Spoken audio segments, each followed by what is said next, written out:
Isn't it rather late for a young lady to be out alone? Do you live here? No. Then you must be visiting here, are you? My name is Frances Elizabeth Wright. I live at 67 Tivoli Road. I'm lost. Oh, you're lost. Could you take me home, please? I'm afraid. I should say I will. Come on with you. That's the way it began. Nothing extraordinary.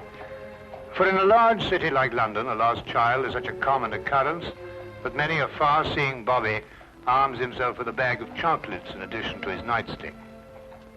No one suspected that this was the beginning of a case that was to rock all England.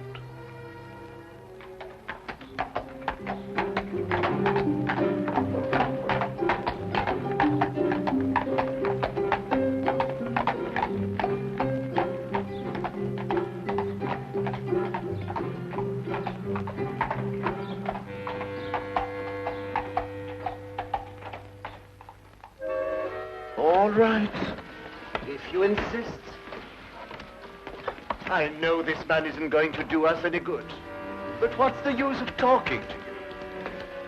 Just as stubborn as your mother. I suspect we're having visitors. Oh, really? 23 and 27.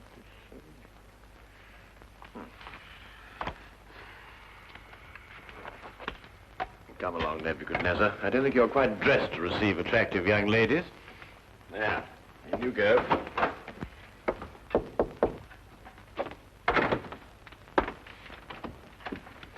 Won't you come in? Mr. Holmes, Sherlock Holmes. At your service, sir. Martini. George Martini is my name. This is my daughter, Margaret, who is of the stubborn opinion that you can help her. It will be a privilege, sir. Oh, may I introduce my very good friend, Dr. Watson? How do you do? How do you do, sir? Oh, yes. Won't you sit down? Oh, yeah, I'm so sorry.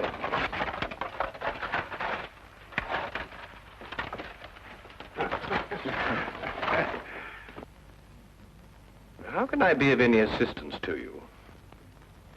This is rather a confidential matter. Oh, yes, yes. Dr. Watson is both the soul of discretion and my invaluable colleague in all my cases, especially the more delicate ones. I see. Well, there's this fellow, Richard Trevor is his name, who's been courting Margaret here.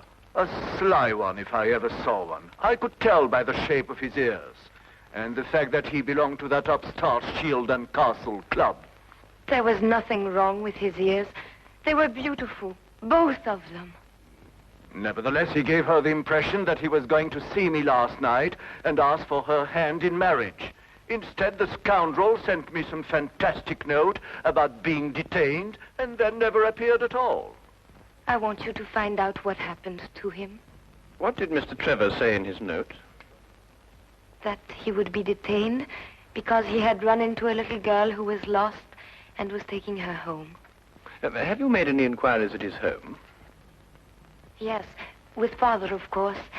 I don't think it's genteel to go to a man's rooms, even if he is your fiancé. Quite right. Quite right. There was no sign of him, but his clothes were all there. He wouldn't run off without his clothes, would he? No, hardly. Pure a guess. A deduction. Just as I deduced that you have a scar on the left side of your head, which you received in a naval battle. I'll be bound. How did you know that? Well, a right-handed man normally parts his hair on the left. Your parting is on the right, thereby indicating that you've changed it at some time or another to hide a mark.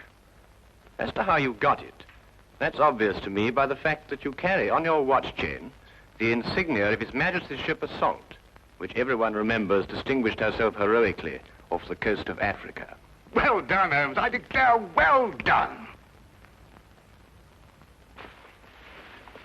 Will you investigate, Mr. Holmes? We'll look into the case immediately, Miss Martini. And as soon as we have any information for you, we'll let you know. I shall be forever in your debt. Mm-hmm. Or I will be after I see his bill. Here's our address. Oh, that won't be necessary, sir. I saw it marked on your hatband when you came in. If you'll forgive me, sir, a rather extraordinary precaution against the loss of a bowler only worth 2 guineas. Come, dear.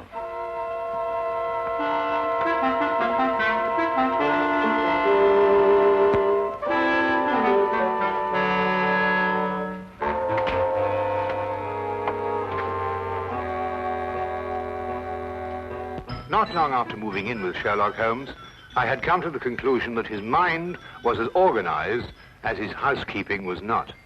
He was, without a doubt, the most perfect reasoning, observing machine I had ever encountered. And just watching him think had become sheer fascination. I tried to put myself into his brain now and deduce what had happened to the missing Mr. Trevor. Did it occur to you he might have had an accident and even now be lying in a hospital at this very moment? You, being a doctor, would think of that.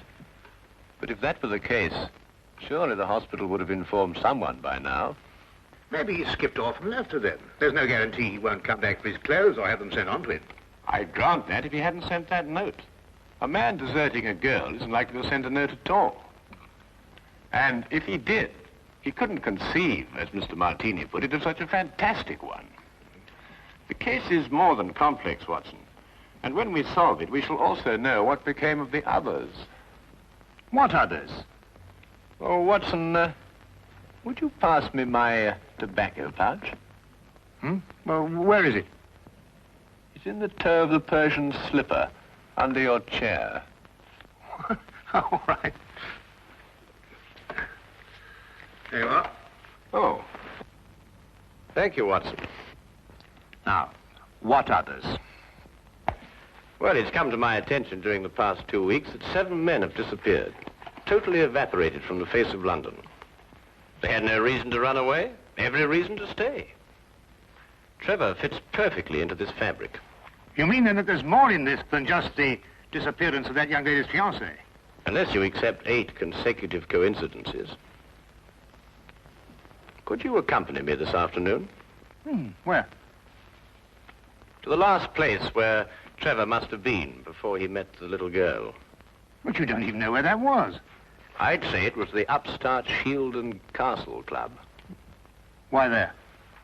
Well, if you were about to confront a man like Mr. Martini to ask for the hand of his daughter in marriage, what would you do first? I'd probably have a couple of stiff drinks first. And if you were a member? At the Shield and Castle Club, eh? By Jove, Holmes, of course. That's just what I would do. You see, Watson? You've been of invaluable assistance to me already.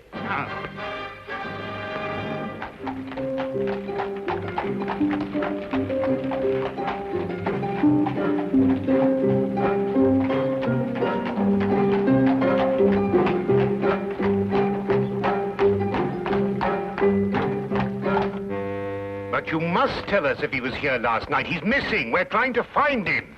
It's no use, sir. You'll have to do without my help. This is a gentleman's club. What has that got to do with it? He may not want to be found, if you know what I mean, sir. Now, look here. That's the way it is, sir. I'm sworn to preserve the privacy of our members. And having 2 little tots to feed, I'm not one to invite getting the sack.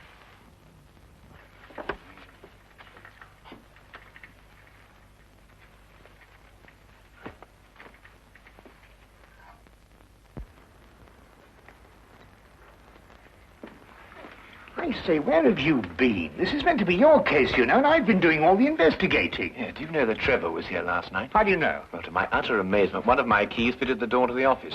I went through all the chits and found one signed by him. It's just as you thought. He boasted his courage with the aid of stimulants from the bar. Do you mean you've broken into the office? Do you want to have us arrested? Us? Yes, by keeping the barman occupied, you served as my accomplice. Now, really, Holmes, you've gone too far. Now, the thing to do is to find the carriage that both Trevor and the little girl took. How do you know they didn't walk? Well, if she lived near enough to walk home, is it likely that Trevor would have sent a message saying he was going to be detained? What extraordinary reasoning. Not extraordinary at all, my dear fellow. Really quite ordinary.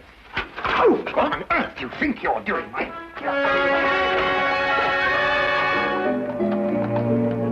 Finding the cabbie who picked up Trevor and the little girl was a matter of stationing ourselves at the hack stand outside the Shield and Castle Club and doggedly questioning every driver who stopped there.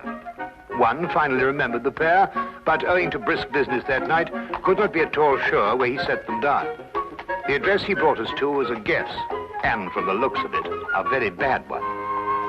Well, I think we're on a wild goose chase.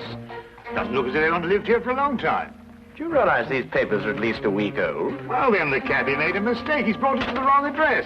Do you know, without very much difficulty, I think I might be able to... Holmes, please, not again. You good fellow, and keep a good lookout, will you? Look, Holmes, this is housebreaking. We can go to prison for years for this. You can't just go opening doors all over London just because... Holmes, no, there's somebody coming. Just stand in front of me and behave quite normally, eh?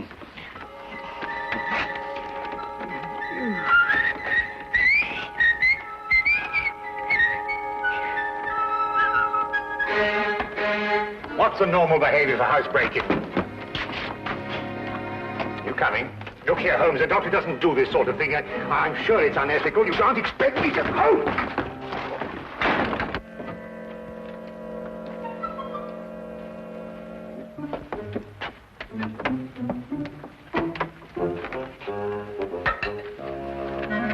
What are we looking for? I'm not quite sure yet. You won't find anything here. You said yourself the house has been unoccupied for the last week. Thieves in the night, that's what we are. A child's been here recently. Oh, what makes you think that? Do you remember as a youngster, Watson, penciling in moustaches on the faces of the advertisements? I suppose so. But what's that got to do with it? When I looked at those newspapers outside, I noticed that someone had penciled in a handlebar moustache on a woman advertising headache powder. I'd assumed that a child did it. More than that, since the papers were only a day old, I'd also assumed that a child has been here very recently.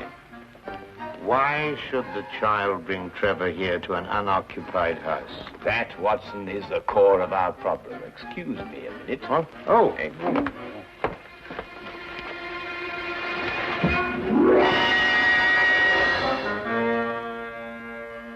Good heavens!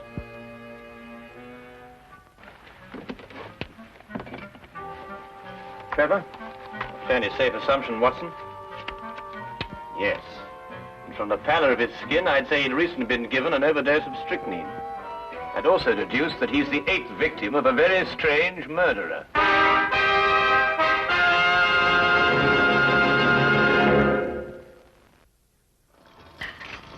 Dash the tea, Holmes. I'm waiting for some word from you. About what? Well, about the murder. Ever since we got back here, you've behaved as if nothing had occurred. And yet I'd wager anything that you're hot with some theory as to who's done it and why. I'm afraid we've run out of Indian. I think we've got some China, if I can find it. My guess is it's a cream passionel. Are you ruling out the robbery motive? Trevor was left without a shilling. Oh, that's just some sort of a smokescreen. After all, Good heavens, Holmes, what else do you think you're doing? Look, snake poison. Oh, no, be silly, Watson. It's China tea. Disregard the labels. I ran out of tin. Yeah, are you sure? Yes, I'll stake my reputation on it.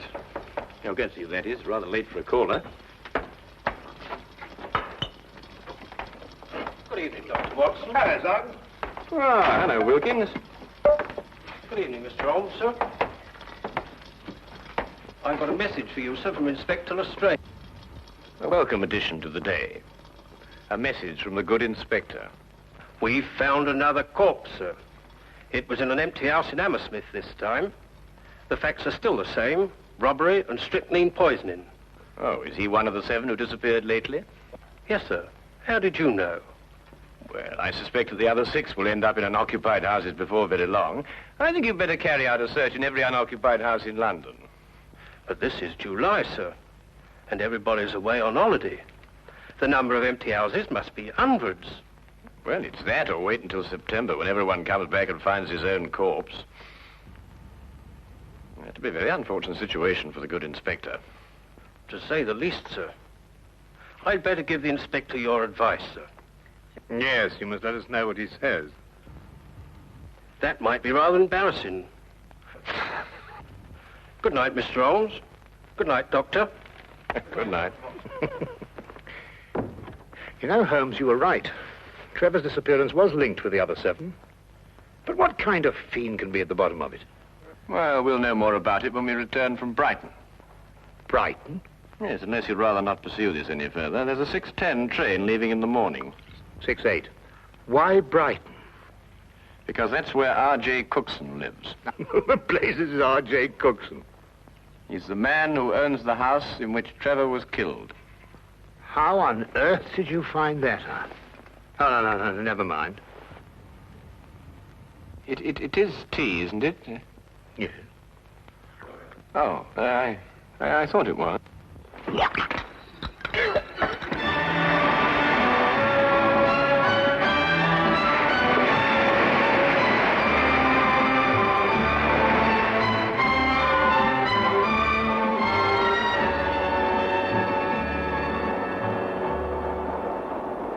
Have you ever heard anything so incredible?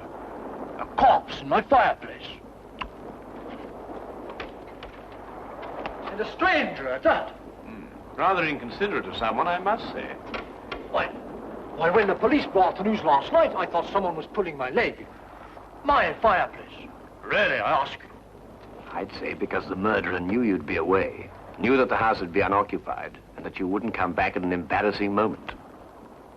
You're right, Mr. Holmes. Absolutely right. The culprit was acquainted with all my plans, and not wanting the corpse to be found in his own fireplace, chose mine. Precisely. But who could that be? I'd vouch that a full regiment of people knew of my plans to leave London. Then our task is to narrow down that regiment. But how? You have me breathless. First of all, has anyone else the key to your house? No, not that I know of. Yes. I once gave my key to the greengrocer to deliver a parcel. Aha. But he gave it back. Oh. But bosh and bother, supposing a key wasn't used at all. Whoever did it could have used a tool or something and jimmied his way into my house. I've heard of those things being done. Mm-hmm. Oh, really? We found all the windows and doors locked. I'm afraid you've escaped me. Now again, Mr. Cookson, are you quite sure that no one else has a key to your house? But now really, after all, I don't hand them out like calling cards to every... Wait, there's this charwoman who comes to my house once a week to clean up. But, oh no, she couldn't hurt a fly. Well, what's her name? Mrs. Enid. But really, she couldn't be less harmless. She's 60 years old if she's a day. You'd take her for your own grandmother. Yes, but you know if she has a daughter? Daughter? Well, now really, a woman of 60 isn't bound to have a little girl. Well, what about a niece or a granddaughter? Granddaughter. Now that I think of it, she does have one. About 7 years old.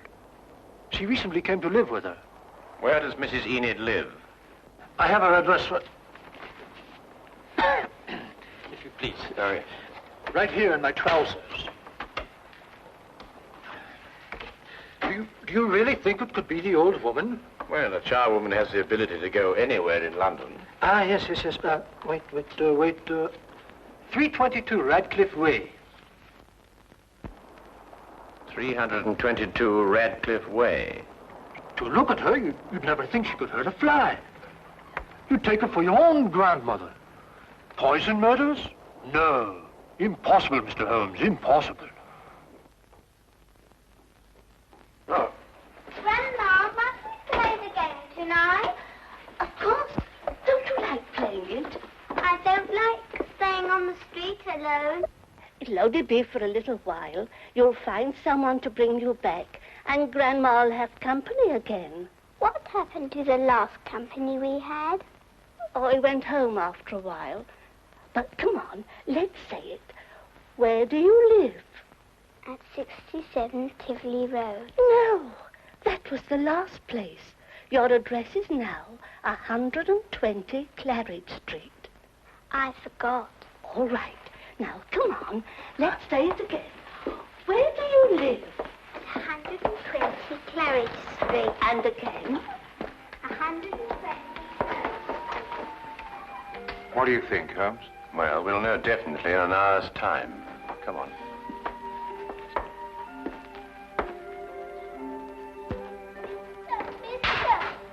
Oh, hello. Oh, well, it's pretty late for a little girl like you to be out on her own. What's your name? My name is Frances Elizabeth Wright. I see. And where do you live? I live at 120 Claridge Street. I'm lost. Oh, dear. That would mistake you home. Come along, then. You must come in and try some of my divinity fudge. It's the least I can offer you for your kindness in bringing Francis home. Well, that's very kind of you, but really I ought to be getting along. It's just been made. Delicious. You'll make an old woman very happy if you'll try the first slice. Oh, very well then. I am rather partial to divinity fudge. Francis. Thank you.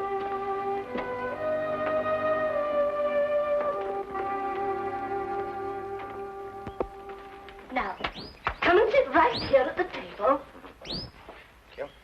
Now, say good night to the kind gentleman, then off to bed. Grandma, you never let me stay up with the company. That's because little girls must have their sleep. But now we've met the gentleman, perhaps he'll come again in the daytime. Will you? I should love to. Good night. Good night. Good night, birdies. Isn't she a lovely girl? And she'll grow up into a beautiful woman and have a life of ease. Yes, that's the important thing. A life of ease. Time to enjoy the world and... Here, you're waiting for some fudge, and I'm prattling away.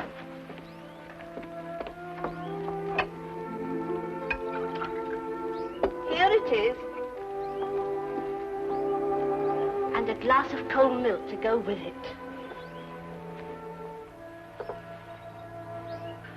Won't you join me? Oh, no. My doctor would never permit it. I only prepare this sort of thing for people who drop in, like you. I see. Smells very good. If I have one speciality, it's divinity fudge. You'll find it heavenly.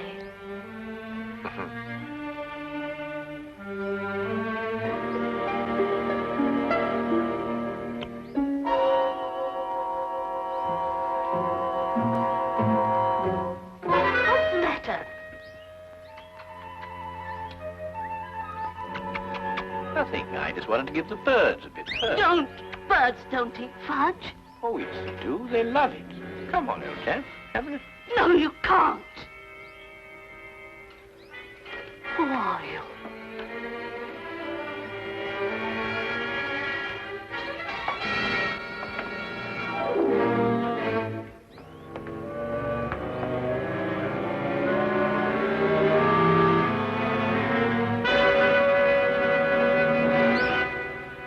I'll take that, Mrs. Enid. Thank you.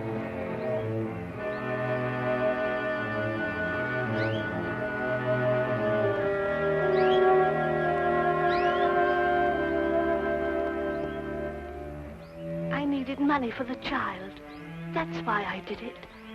I didn't want her to grow up into a tired rag of a charwoman. I wanted her to have a life of ease and the things I've seen other people have. You understand? Yes. Will she be taken care of?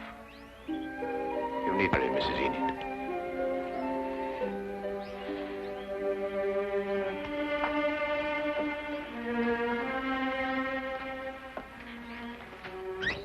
I wish now I hadn't tried to poison you.